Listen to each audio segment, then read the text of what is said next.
This segment is sponsored by Behind the Smile Dentistry for Children. We are at Behind the Smile Dentistry in the Tannisbourne area of Hillsborough. I'm with Dr. Ashley Schaaf. We're talking about brushing the teeth of little ones.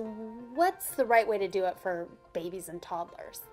Well, I always recommend picking a toothbrush that's appropriate sized for the child. And then positioning is really important. So depending on how little your little one is, you might want to lay down with them or have them sit in your lap or stand behind them. You want to make certain that you can see really well. Okay, and what age do you start doing this? I do it from the time I see the first tooth. So when they have just one little tooth, I always recommend fluoridated toothpaste, but a very small amount. So the size of maybe a grain of sand when they have one tooth, up to maybe the size of a small grain of rice when they can't spit very well, and then a small pea from that point on. So you're a board certified pediatric dentist. What's the difference? Why go to a pediatric dentist instead of just your regular family dentist?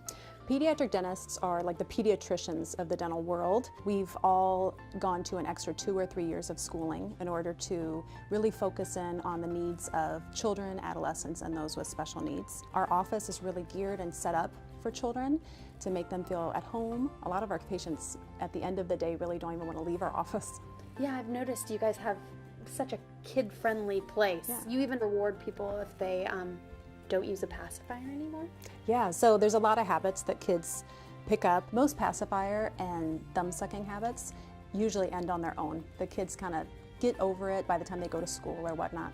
But depending on the duration and the frequency that the children are doing it, it could cause changes in their jaw and their oral structure.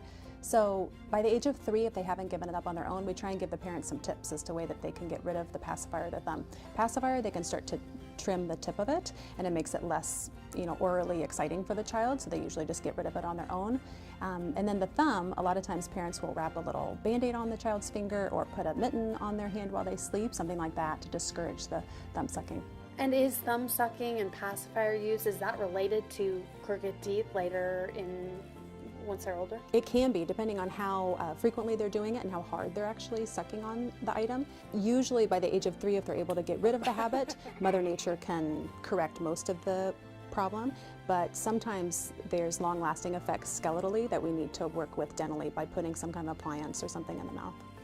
Dr. Ashley Schaaf, thank you so much. Yeah, thank you. For more information, log on to behindthesmile.com.